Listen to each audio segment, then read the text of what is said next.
Father, we thank you for your great love towards us. We're so dense, it takes so much to get through to us. But we know that your Spirit is able to break through. And we just pray that our hearts will be open so that as the clues come to us, we can surrender to that which we do understand and we can trust you. Bless us now as we begin a new subject to deal with. Help us to keep it together. Help us to see the importance. May it equip us to help others. May we have retentive minds and hearts that we may always be ready to speak the word in season and out of season. We thank you in Jesus' precious name. Amen.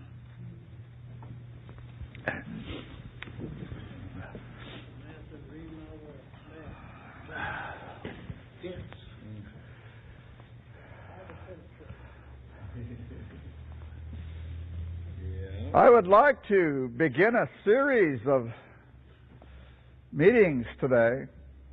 We haven't done that for a while. I would like to get back to the basics. What do we tell people when we first start talking to them? You know, it's one thing to become a theologian and know all the dates, all the events, and all that stuff, but that's only good for people who are Christians. We need to help people become Christians. So, I would like to begin something today that will help us do that. It will take 9 sessions, and they all build on each other. The first one we will use today as an introduction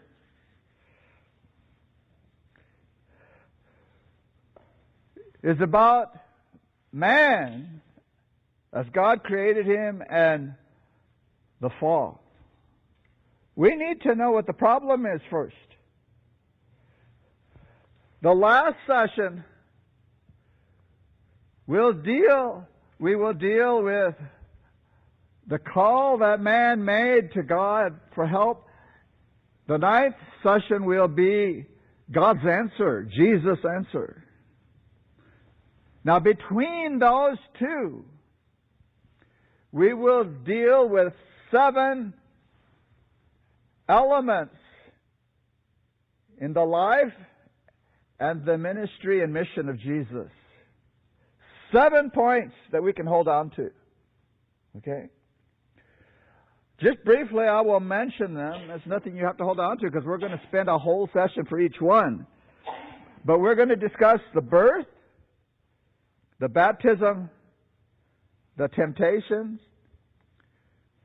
the transfiguration, the crucifixion, the resurrection, and the ascension. Each one of those elements to show how God restores man. So today, we will begin with the creation of man, and you will notice that as you see the true gospel, the way the Bible says it, and the Spirit of prophecy says the same thing, but as the Bible portrays it, we can put the strange ideas that people are coming up today and see, do they fit in there or not? And you will begin to see right away the difference between what the Bible says and what some people are coming up with. And it would be very easy to do because we know certain things about the Bible that we seem to forget when somebody's talking, and all of a sudden we start listening to them and it sounds okay, but we forgot something that God said over here. So let's try to keep these things together. All right, I don't want to do too much talking because I want this series to stay together. Let's begin now. In Genesis, the 1st chapter, verse 26, God says, "Let us make man in our image." So that should tell us something about who that first man is. Let us make him in our image. There were no corrupt principles in that man. See? Because God made him in His image. Now, the word image in the Old Testament means shadow. So, what does a shadow do? A shadow says something about you, doesn't it? I mean, if you stand in the light and there's your shadow, somebody knows something about you just by looking at the shadow. Now, the shadow is not you. The shadow has no substance of you, but it does say something about you. And so man was created to say something about God. See? And man obviously is just a faint representation of God, but he does say something about God in His unfallen condition, in His pure condition. So that's the first thing we want to pick up here. When God made Adam, the Bible says He made him as a shadow of Himself. To say something true about God. In the New Testament, the same thing is said, the image. It's there several times that man is made in the image of God, was made in the image of God. The word in the Greek is icon. And that word is a very interesting word. That word in modern English means likeness. Man was made in the likeness of God. So the Bible is telling us how to use the word likeness. Likeness does not mean the same as. Man is not the same as God, but He's made in His likeness. In what way is He made our likeness? When somebody commissions a painting and the artist does his work, he's very careful, and he's done, and people look at it and they say, "Oh, that really is a good likeness." What do they mean? Yeah, it really looks like that person. Well, that's how the Bible uses the term. The likeness means it looks like. It doesn't mean it's the same thing. That painting is not the person. It's a likeness. And so we don't need to get mixed up about certain words that are being used today. The Bible's very clear. Likeness means like. Not the same thing. Now, Ellen White, I hope the computer works. It really stopped working on me last time. I was really confused with what it was doing. Okay, it's going to work. In Patriarchs and Prophets, page 45. You've all read this page, but I want to read it here as we begin. Man was to bear God's image. There's the word. Both in outward resemblance. That's what it looks like, see? In outward resemblance and in character. So man was pure and holy. That's who Adam was. Adam, number one. Now, this is important when you get to Adam 2. See? All right. Christ alone. Now, doesn't that mean He's unique? There's a lot going on in just a few words here that wipes out all kinds of bad thinking. Christ alone is the express image. Now, she is quoting, of course, Hebrews 1:3, the express image of God. Well, the word image there is different from the one that's used of man. Man is a shadow in the Old Testament. He is the likeness in the New Testament. But Jesus doesn't have that word for him. The word for Jesus' image is charakte in the Greek. And the word charakte in the Greek means an exact copy. That is never used of man. And is never used of Jesus with reference to man. He's an exact copy of the Father and nobody else. Now, we're not even through 2 sentences yet, and we've already taken away some major errors that are being taught today. We just need to stay in the Bible. Okay. Now, but man was formed in the likeness of God. Now, she says it. She never misses. She always is biblical. Man was formed in the likeness of God. His nature was in harmony with the will of God. His mind was capable of comprehending divine things. His affections were pure. His appetites and passions were under the control of reason. He was holy and happy in bearing the image of God and in perfect obedience to His will. Now, when somebody comes to you and says something different than that, you better wonder what's happening. Because this is the truth. This is what the Bible teaches. Okay? And it doesn't matter if they say, but I have 400 quotations from the Spirit Prophecy that say, no. Those 400 will not be different than this. Okay? All right. So man was made in the image of God. He was a faint representation. Now, we've already learned that Jesus was not a faint representation. So he wasn't even like that perfect man, see? Exactly like him. He had something like the perfect man later, but we'll talk about that another time. Jesus is the original, primal intention of the divine.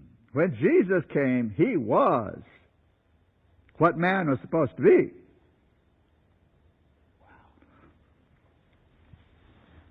Jesus was in unbroken fellowship with His Father. Okay? That's what a human being is supposed to be. That's what God created. He created Adam pure, holy, so he would live in unbroken fellowship with God forever.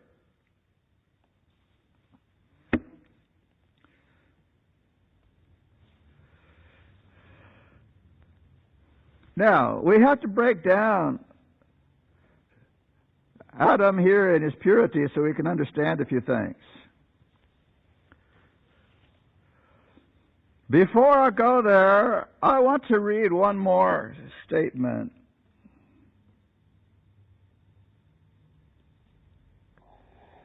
This one is in Selected Messages, Volume 1, page 253. Now, with this one statement, you can measure every other statement that people use. This one statement. Christ came to the earth, taking humanity and standing as man's representative to show in the controversy with Satan that man, as God created him, connected with the Father and Son, could obey every divine requirement. How did God create Adam? Connected to God. There's the unbroken fellowship. There is the union between man and God. That's how Adam was created. Now, if Jesus is the second Adam, how was he made a human? Connected with the Father. That's it. There can be no more questions, no more debate, no more wondering. That's it. Jesus came connected with the Father the same way Adam did. So you can take those 400 statements and do something else with them. You better find out what they really say. All right. Now let's break this pure Adam down now a little bit. We're not going to deal anymore with his physical being. We know that was pure and holy too, okay? We're not going to deal with that side of him. We want to understand who is Adam, his character. Because it said his character was like God. The character of Adam was made up of components. The first one we want to see is his intelligence. He was intelligent. That intelligence was designed so he could know things. Animals know certain things, but there's certain things they don't know. Animals do not have souls. They don't have moral powers. Adam had intelligence to measure and to understand and to make moral choices. So that's the first thing. He was intelligent.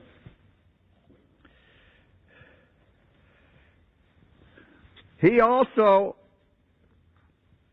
had emotions. Yeah, God has emotions.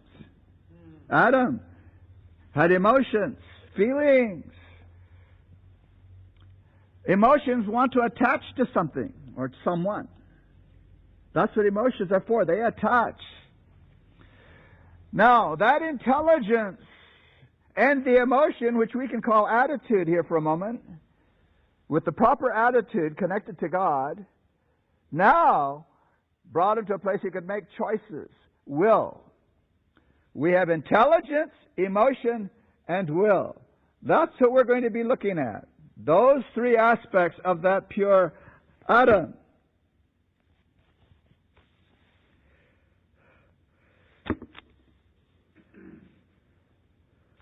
I don't want to get ahead of myself here. It's got to be sequential here. My mind keeps running ahead. Now, the will then is for making choice. So man, in that pure setting of Eden, was given the ability to make a choice. God set up two trees. Okay? Those two trees were to enable Adam to know, to understand, and choose. Is he going to be loyal to God or not? Well, we know the story there in Genesis 3. There was somebody who had already made the wrong choice. And he was at the tree, one of the trees. And when he was talking to Eve, he made a suggestion to her. He said, is it possible that God won't let you eat from all of the trees? And she hadn't quite thought about it that way. Well, he said, we're limited as far as this tree. We're not supposed to eat from this tree. And then the devil began working on her, saying, you mean you are under restriction? You don't have complete liberty? Oh, she had already made some missteps, and now she's thinking about it. Well, you know, you're right. That is a restriction of liberty, isn't it? Well, what does Satan just say about God? See? God's going to boss you around. He's going to keep things away from you. He doesn't want you to progress. He doesn't want you to develop, to grow. He doesn't want you to get to be like him. And she's listening. Limited. Now, the Spirit of Prophecy opens this up for us a little bit, and she says what's really happening here is Satan was trying to show that that limitation is a legal limitation. The problem is law. See? You should not be under law. So there's a lot going on here. Now, he is appealing to the intelligence. He is moving the intelligence to make some choices here before actually making the big one through the will, to decide some things. And what's happening is he is changing her attitude towards God, towards her Father.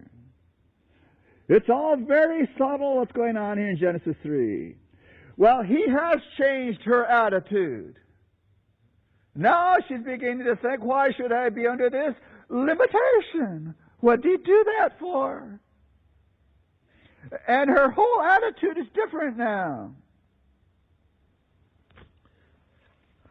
Well, Adam gets in on the bit. We won't go through what he did, but let's go back here for a minute. Why did God do this in the first place? Are we going to side with Satan, or are we going to understand what God did with that limitation? Why did he do that? Well, who is God? Well, God is love. He can't do anything that's not love. It's not part of his nature. And when I say he can't, maybe you're not used to hearing that. There are things God cannot do. His nature says, this is who I am, and that's all there is to it. He must love. He has no choices. He is love. And so out of love, he says to man, this is my tree, leave it alone. I must put you under submission to love. If you want to govern yourself, you're going to make a mess of your life. You don't have the equipment. You must understand how I set things up. And through love, if everybody does that, we'll all stay in harmony with each other. So the submission is for your blessing. If you will stay there, we can love each other. But the devil says, no, that limitation's bad. And that's the way most people see it. A limitation is a bad thing. I want to be free. Well, the only free person in the world is an insane person. That's right. No laws, no rules, no nothing. They're insane. So when God said, that's my tree, let's stay in harmony with each other, leave that tree alone. Let's stay in union with one another. Now, when Jesus came, did he ever violate that? He was in total submission because he knows it's the only way love can operate. It's the only way. He showed it to us. How can we improve on that? Jesus showed what submission is. It's love between the Father and the creature. It's the only way love can operate. Okay, so let's go on here. The man and the woman together have used their intelligence.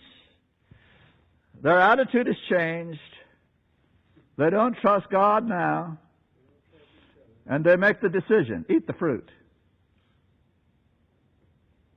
Now God said, don't eat it. And their mind told them, eat it. What is that? It's called rebellion. It is an active choice against God. When man did that, nobody forced him to do it.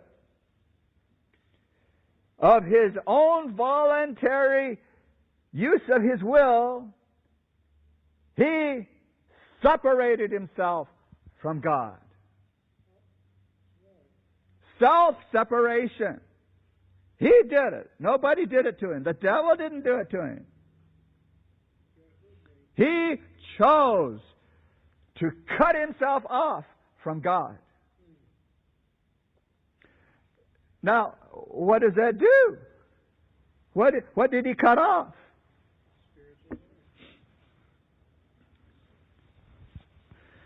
In that one action, he said, God, I do not want you on the throne of my life anymore. I'm going to take over. So sin is more than just eating a piece of fruit. He has now dethroned God, cut himself off, separated himself from God. So how in the world is he going to sustain his life? He doesn't have that power. How is he going to use his intelligence? How is he going to use his emotions? How is he going to use his will? Because he still has them all. When man fell, in the Review and Herald, Ellen White tells us he didn't lose any of his faculties. He just is going to use them incorrectly now. Man still has all his faculties.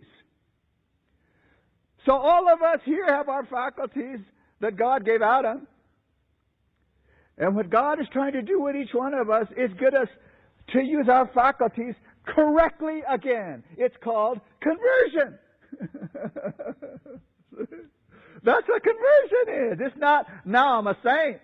No, conversion is to become what God meant you to be and start using what He gave you the right way. All right. Again, that's another very deep subject. Man, when he was connected with God, I didn't say this, I better get that done here. When man was connected with God, his intelligence was limited. He's a creature. But connected with God, he's connected to infinite intelligence. So that what God wants the man to know, that man can know. He's hooked up to infinity. And his emotions are hooked up to the right place to love. And his will can only make righteous choices. Because he's hooked to the right place with God. That's what he was made to be. We will come back to that thought. Please remember that. All right. But now that man has fallen, he's a sinner now. He has cut himself off. His intelligence isn't hooked to anything anymore. What can he know? Just what he can see. And his emotions are no longer in the right place. He's got to find someplace else to put them. And where does he put them? On what's around him. He gives them to humans, and all they do is wound him. He's a sorry mess now. And using that messed up intelligence and that degraded emotion, all he can do is make bad choices now. His will says, I've got to master something. I've got to be the boss of something. But he can't even master himself. He's lost it. He's a sinner now, cut off from the only region where he was designed to function. He's out here loose now.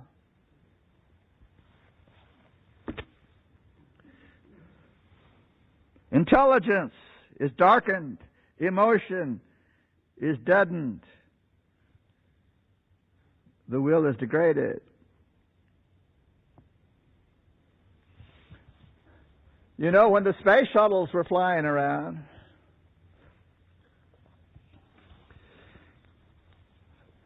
one time they went to the moon, and something went wrong. Yeah. They couldn't land it after all. They had to make their circle and try to come back, and they didn't have enough fuel to come back. And they didn't have some other things to get back, and some things went wrong while they were out there. They had to keep improvising all the way. Now, at one point, their computer cut off, and that is really bad news when you're out in space. Because as good as that computer is, the only way it could function is if it was hooked to the main computer, okay, on Earth. And so these two computers talk to each other, and so they didn't have to carry a whole bunch of software up there with them. It's down here. This computer talks to it, gives them what it needs. When the computer was cut off, now what? They have nothing to work with. That is really bad news when you're out in space, to be cut off. No more communication with the mainframe. That's what happened to man. Man was cut off from his intelligence. He was cut off from love. He was cut off from the ability to make any kind of a good choice. He's out here all by himself. And God had to respect his choice and said, that's what you want, that's it.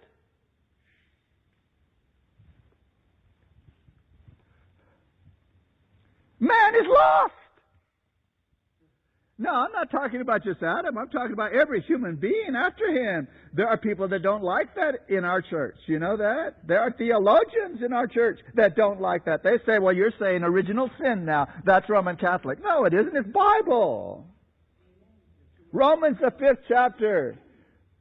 By one man sin entered the world, and all have died. Have you ever asked the question, why does everybody sin if it's a choice? Everybody sins because it's not a choice. It's your nature. I mean, these things are so simple. How do people get so mixed up? We have a lot of mixed up people in our midst. We need to be praying for each other. We must never call people names. We must try to help. If they don't want help, that's their choice. But we need to be in a position to try to help people.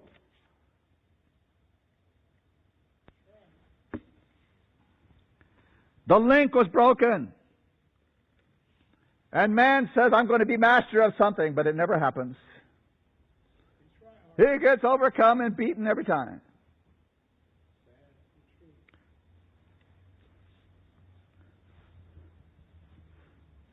Now, man, Adam, when he was created, had the intelligence. God put it in him so that he could know who God was.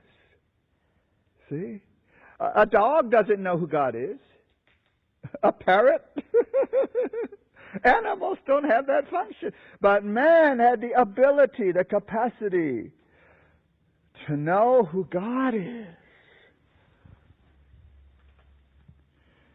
And to know God is to know what love is. And when you know God and you know what love is, now you can love. That's what intelligence enables you to do. Is to now be able to love because you know God. Over in John 17:3, notice what Jesus said.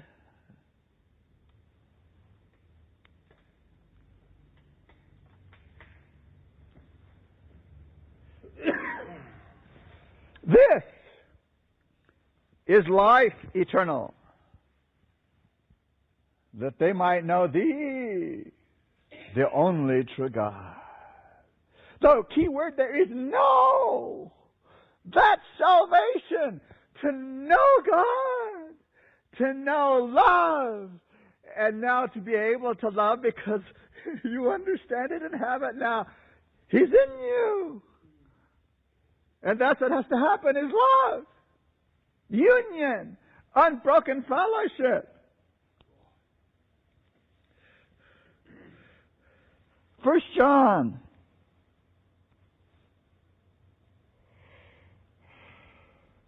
Where'd he go here? 1 John 4:19. We love Him because He first loved us. See, there it is. To know God is to know love, and to know love is to be able to love. And so, that first man, when he said, I will, he did it based on pure intelligence, pure emotion, and now his will is pure. He says, I will. And you know, whenever anybody says, I will, you better add a word. I will because. Adam could say, I will because we're in union. We love each other. I cooperate with Him. So I will to do His will. Isn't that what Jesus said? Not my will, but thine be done. That's the way Jesus lived. He lived like a real man. A real connected with God man. So, love is what we're trying to get to here. But when man fell, all that was gone. It's all gone. But he has the faculties. And he's got to do something with them. He's got to think something. He's got to feel something. And he wants to be the master of something. So what does he do? He's got to use those faculties. He can't lay down and say, I don't have them. He's got to use them. Fallen man needs a God. Oh. He must worship. He has to. God made him that way. And fallen beings with the same faculties have to worship.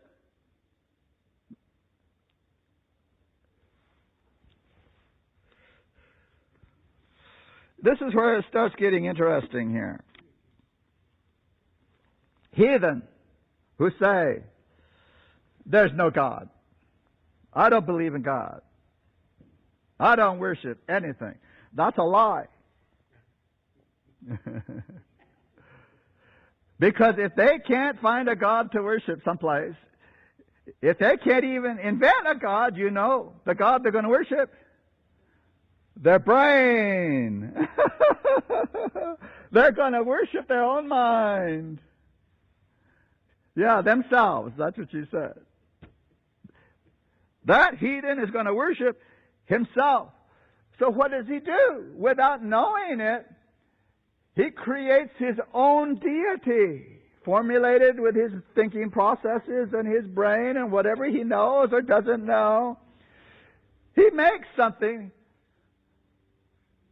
that he can bow down to. And of course, that's something he's going to bow down to is his own mind, his own brain. He says, I won't believe anything unless I get it. It's got to make sense to me.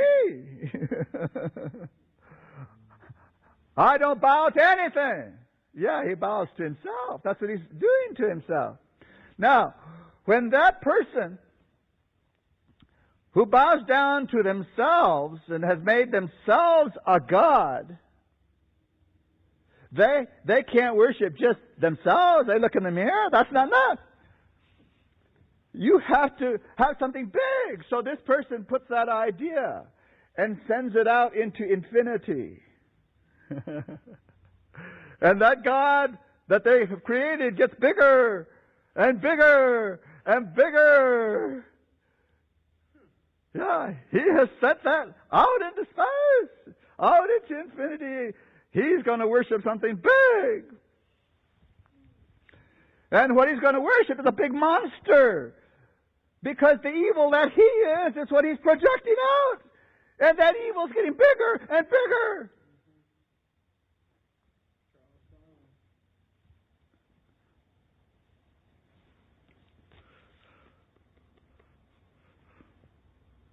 That ruined man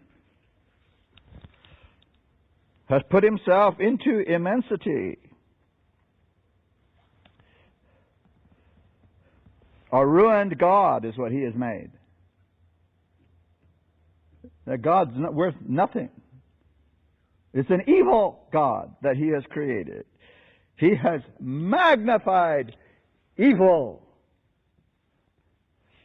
But you know, he's not the first one to do that. In Hosea 13,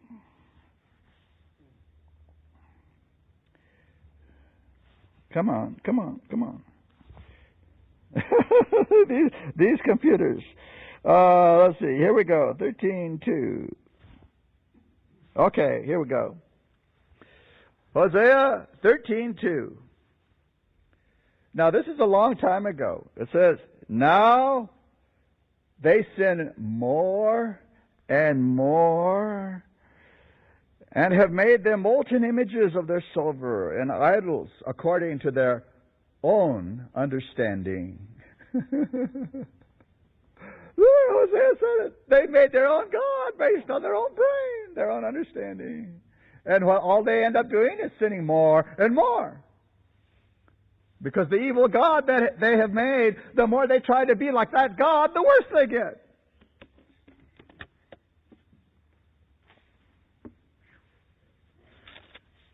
Now, when man sets out to do that, and of course they don't really know they're doing it, nobody knows they're making their own God. There are people who go to church that make their own God, and they think they're worshiping Jesus. Let me show you the three gods they make. The first one is Baal. Yeah, Jesus told us about all of these. When he was talking to the Pharisees, he told them they're gods. It wasn't the Father. Baal. What is Baal worship? What kind of a god is that? Well, the person that gets trapped into that starts out by looking around and noticing that what men make isn't that great, but nature is wonderful. Look at those mountains. Look at that ocean. And today there's a tsunami coming by. Look at the animals. Let's save the planet. Let's do ecology.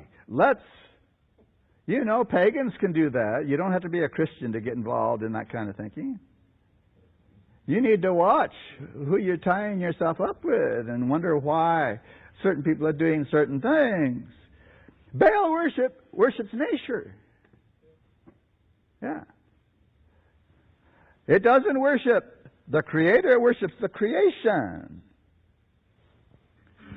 Now that kind of worship always goes somewhere. You can't just look at nature and appreciate nature and say, oh, I love nature. No, something's got to follow. What is it you love about nature? Oh, it goes in cycles. It's always coming around. Oh, there's spring and there's... it comes up again. It's so beautiful. The flowers come up again. The snow melts. New babies Yeah, new babies. That's what nature is, reproduction.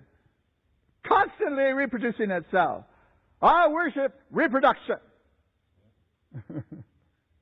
And you know what they worship about reproduction? Yeah, you know what it is. Baal worship.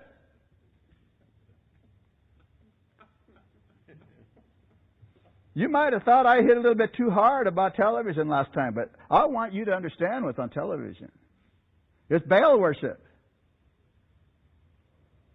The devil knows what he's doing, and he has sucked the Adventist people right into it. Moloch. What is Moloch? That's the emotion of love turned inside out, and it comes out cruelty.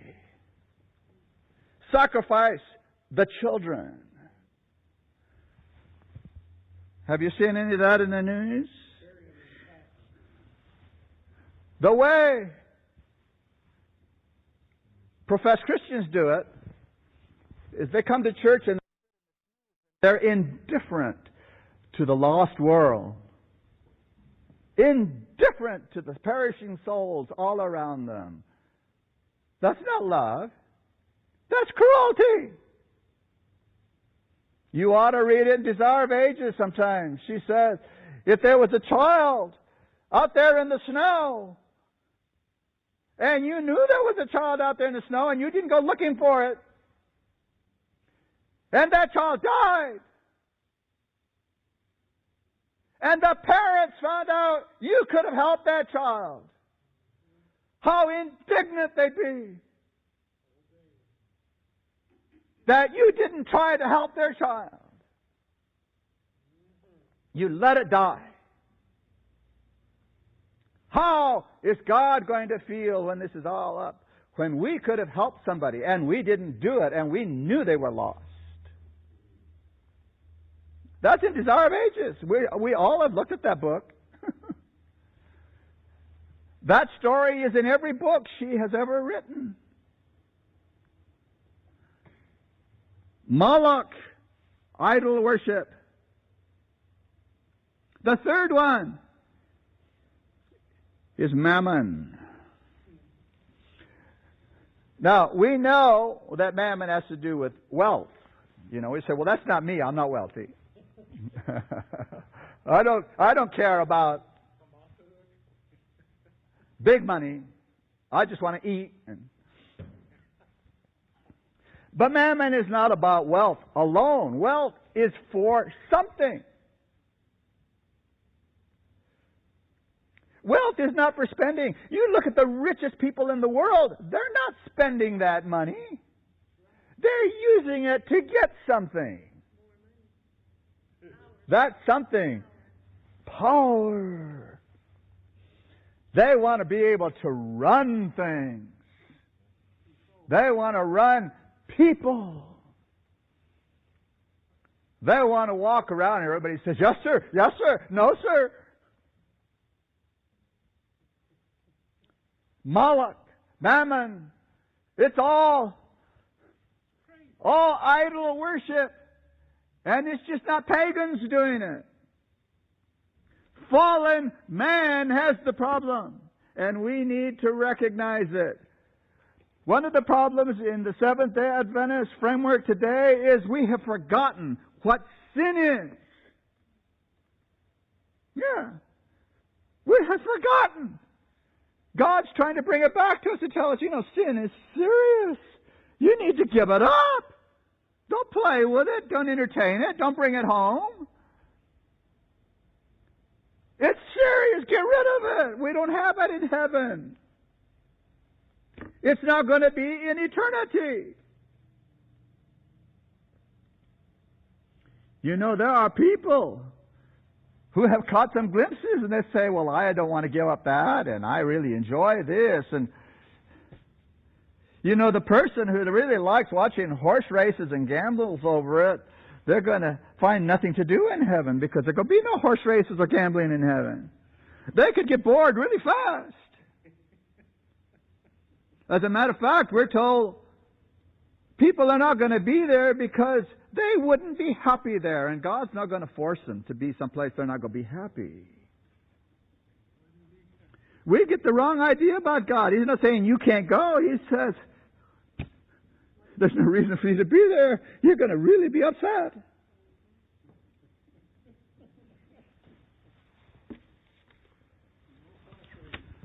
So, which of these three gods? All men fall into the place. One of them, or maybe more than one. When man projects himself out into infinity, when he gets this immense monster to serve, one of these, you can count on one thing. A man is always like his God. Yeah. And do you know that people know that? When we go around saying we're Christians and they look at us and listen to us and see what we're doing, they know who our God is. They can see what we do. That's our God. Yeah. We're like Him, whoever that is. You look at Jesus, what do you see? Yeah. Kindness, gentleness, compassion. Never said a needless, harsh word to us all. He said some things, yes. But we better remember when he said them, there were tears in his eyes. He was so sorry these people needed that. Yeah.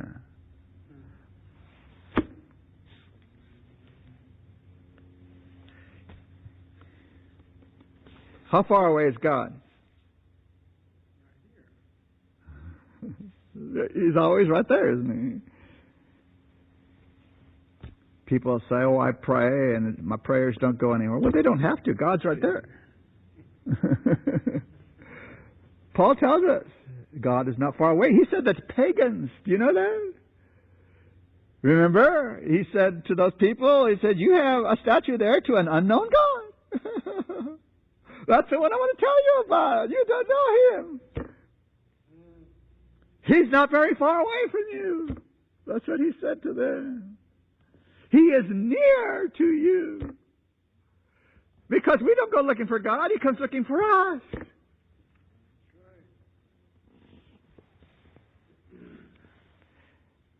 And so you tell people about the Father. You try to reveal it. The light is coming to them. The light is coming. And what does fallen man see? Nothing. You know, I've had people tell me that. I can't see it. Well, of course they can't see it. They're not equipped to see light. You have to be connected to God to see light. I can't see it. Light. Light is God. Love is God. What can man see? Fallen man. Material.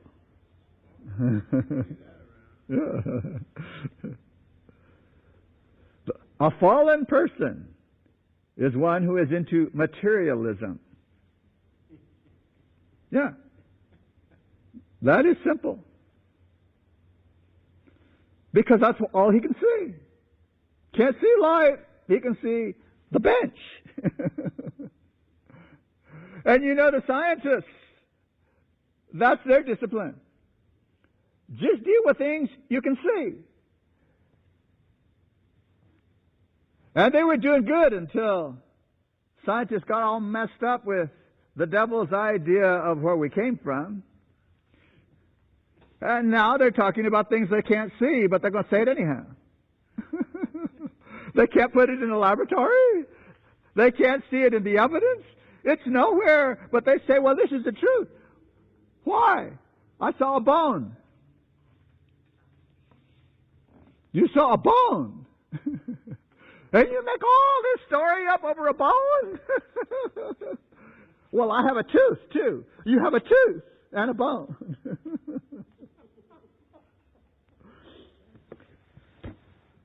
Man has gone materialist. That's all science is. It's materialist, except when they want to philosophize, and you don't need to pay attention to them anymore because it's not science anymore. You know, Tozer, very interesting preacher. He said, you know, I have never taken my Bible into the laboratory of these scientists and told them how to do their experiments. And I would appreciate it if they stayed out of my holy place and tell me about Jesus. Yeah. That sounds a little feisty, but he's right. He's right. All right, let's start hitting home now. Adam, when he fell, no longer hooked up. What does he love now? That's right. But what does he call love? He never calls himself, when he loves himself, he never says, oh, I love me. He doesn't go around saying that. It's like Seventh-day Adventists who say, oh, I'm not a time setter, and then they show you the charts. They know there's something evil about being a time setter, and they're not going to be one, even if they are one.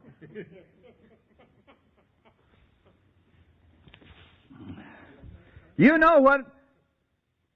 Jesus said it. He said, what makes you any different from the publicans? They love what loves them.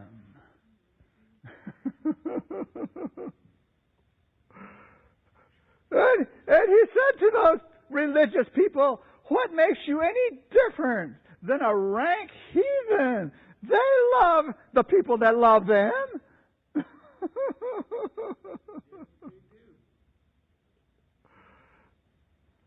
That's not like God, and it's not like Jesus. The Father and the Son love the unlovely, the unlovable, the unworthy, the weak. That's who they love.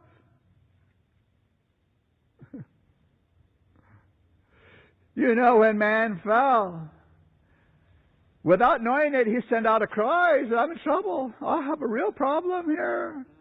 He didn't know who he was sending it to because he didn't care about God. He hated God, as a matter of fact. You know that? Yep. Every fallen man hates God. Yep.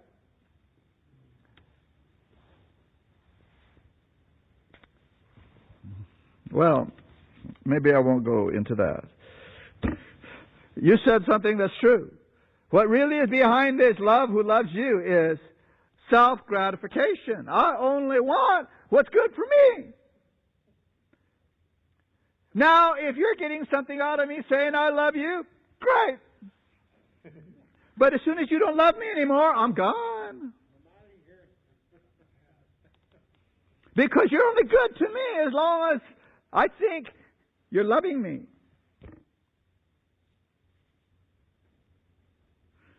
It's called selfishness. Now, we read that a couple weeks ago, Volume 4T. The top sin under which all the other sins come. Selfishness. That's it. Who is God?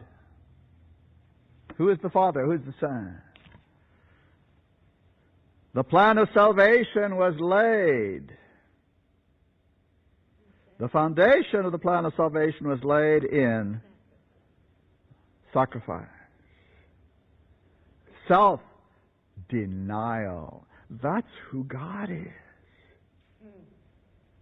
Self-denial is His nature. That's not the God I hear about in churches.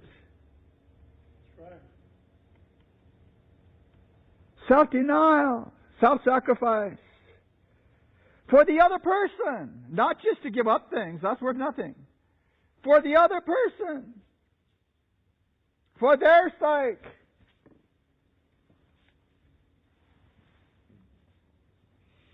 No, that fallen man says, I'm going to have my way or else. Yeah, my way. I'm the boss here, and if I can't get the boss right away, I'll get some money, and then I'll be the boss. The golden rule is the man with the gold rules. Yeah, you better believe there are people out there who believe that.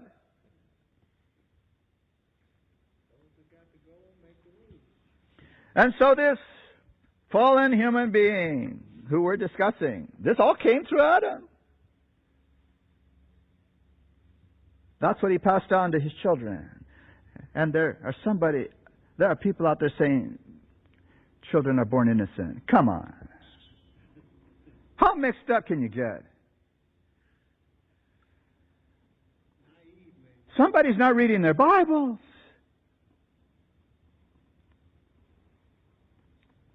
Children at the earliest possible age are showing the devilish traits.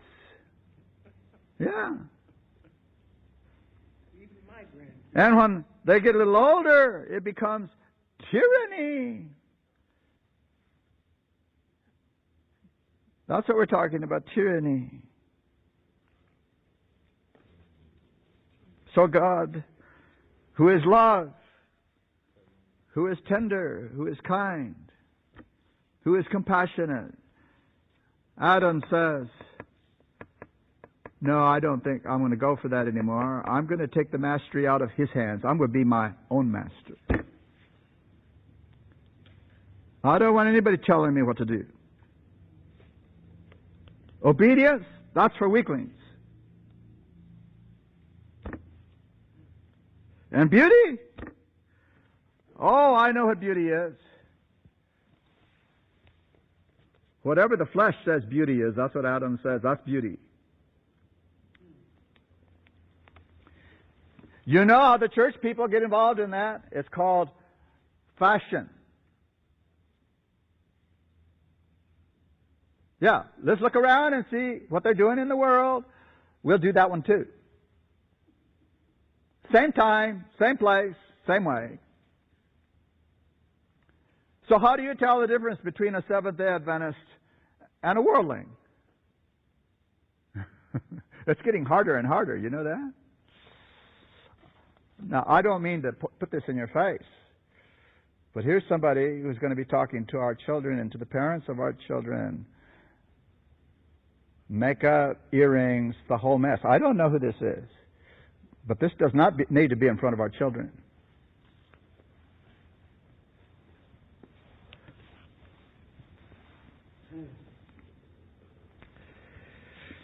Fallen man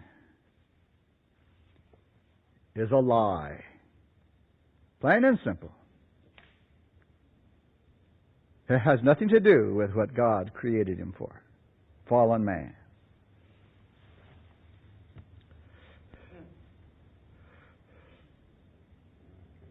There is no reason for his further existence.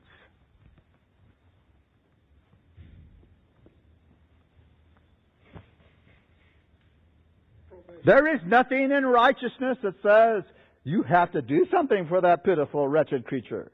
There is nothing in righteousness that says God has to do that or anything for that fallen being who made the choice.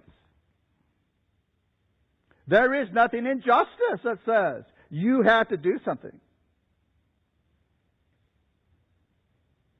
There is no reason to continue with fallen man.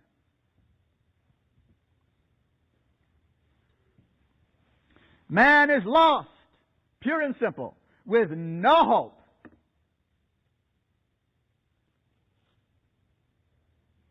That's the part we're not getting to. We think, oh, I'm a nice person. God has to save me. Well, God, you have no claim on God. None of us do. There's nothing we can say to God about why He should save us. There's no reason. We need to get down to it and say, you know what?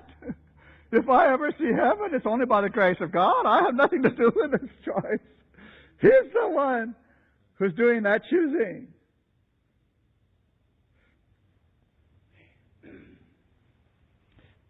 I was looking through a book the other day, and it shocked me. It showed a Blaupunkt camera. Do you know what those are? Most of us don't, because they're so out there. Those are expensive cameras. Now, I didn't even know they were making digital cameras, because they would never condescend to that before. They're the world's best camera. And here's a picture of a Blaupunkt digital camera. And I thought, well, what is this? So I started reading it to see what's going on. The lens, $22,000. One lens for a camera. $22,000. So it got me to thinking, suppose I bought one of those things. Never happened. Suppose I bought one of those things. And I was so proud of it. I had my lens. And he's a big camera buff. He says, I'd like to see your lens. You want to see my lens? Oh, okay. Here's the lens. And we're outside, standing on the sidewalk. And I hand him my lens. And somehow between us, we lose that. $22,000 worth of broken glass. Shattered, just in little pieces everywhere. So I look at him, and I say, do you know where I can get this fixed?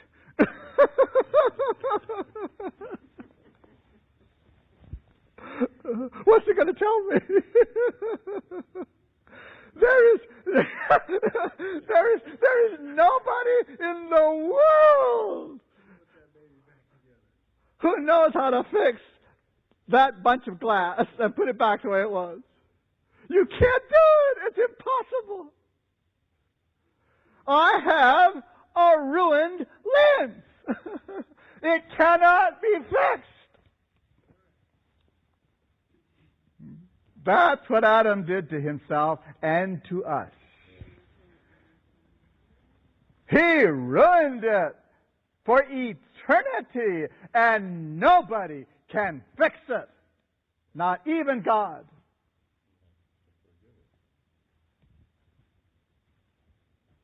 Yeah. We are ruined lenses. Now, that's not who you used to be. That's who you are. Christ Object Lessons, 159. That's what it says. It says, when we finally see Jesus and we realize who we are, we will realize we are lost and hopeless like every other sinner. See, we've got people congratulating themselves that come to church and say, I'm a good person, I'm saved. Oh, they're missing out on the whole story.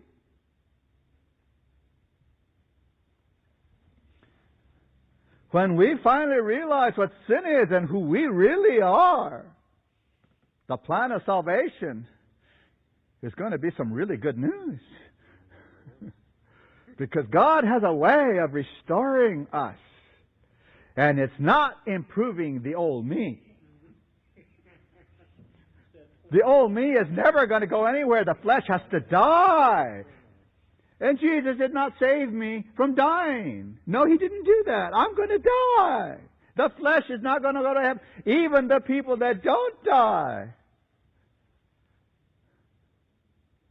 See, we're not telling the whole story. Their flesh isn't going to heaven either.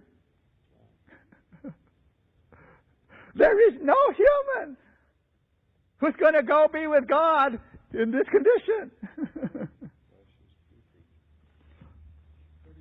We'll get to these things. We're going to do seven to show how God builds the real plan of salvation, so that when we get to that last meeting, we'll know the restoration is real the way He does it, not the way we're trying to do it. The way God does it. All right. Why should man be restored then? Why? There's no reason for it. Why didn't God just say, well, that didn't work. Clean slate. Clean slate. We'll create another one. We'll start over again. We'll do better the second time.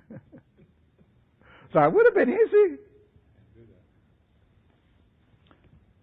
But God couldn't do it.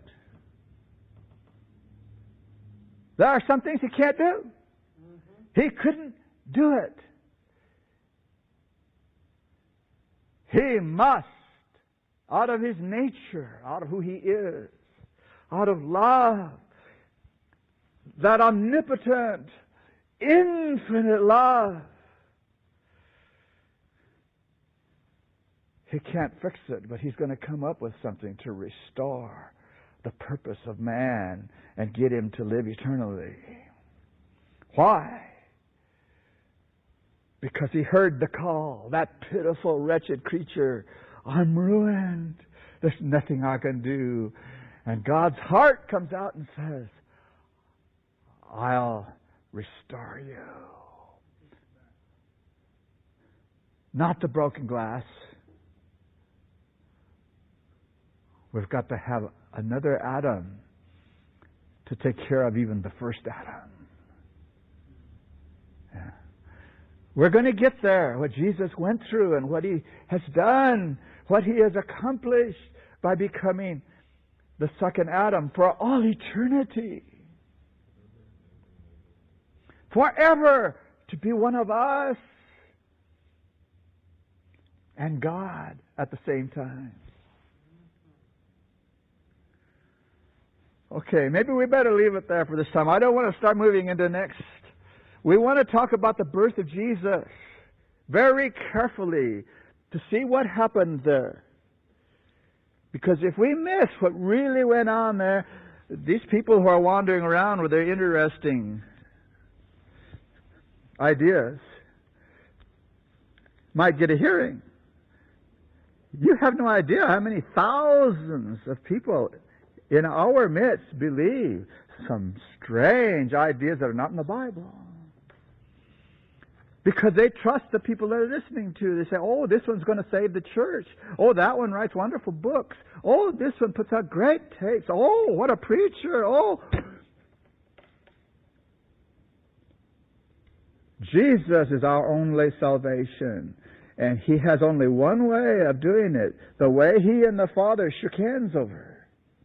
Yeah, they made a covenant with each other to get something done that was so radical that Satan never even thought about it. He had no idea God would come up with what He came up with.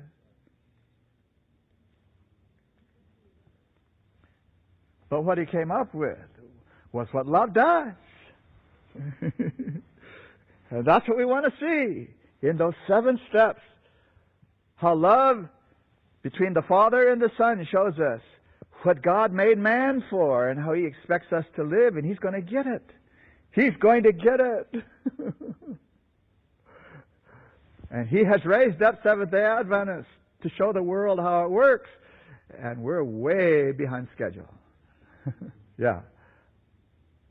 We're way behind schedule. We're getting worse instead of better. I'm sorry to say that. Volume 5 of the Testimonies, and I better not start a new subject here, says that we are being slowly converted to the world. Yeah. We're looking more and more like the world. All right, let's try to hang together here during these 7 weeks that we're dealing with this, because these are important things we need to know so we can tell other people.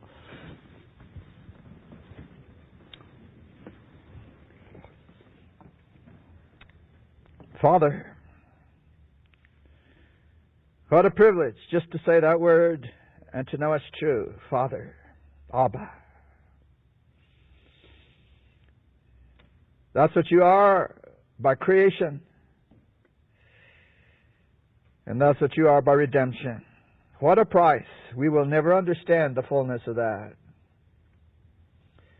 But help us, Lord, to get serious about it more and more every day, and to realize we've been playing games. We can't afford it. The devil is not playing games. He knows exactly what he has to do to trip people up. He knows how to confuse. He knows how to bring in false doctrine. He knows how to deal with intelligence, emotion, and will. He's had a lot of practice. But Lord, you're there and you're very near. Help us to hear your voice. And when we hear, may we respond with just one thing. Yes, Lord. Willingly, joyfully, wanting to obey you. Not to make our way into heaven, but because right is right. And love is what it's all about. Bless us as we continue to open our hearts to you. May we also learn what the real brotherhood is. And may we make it a high priority to respect and love the brethren. We thank you in Jesus' precious name.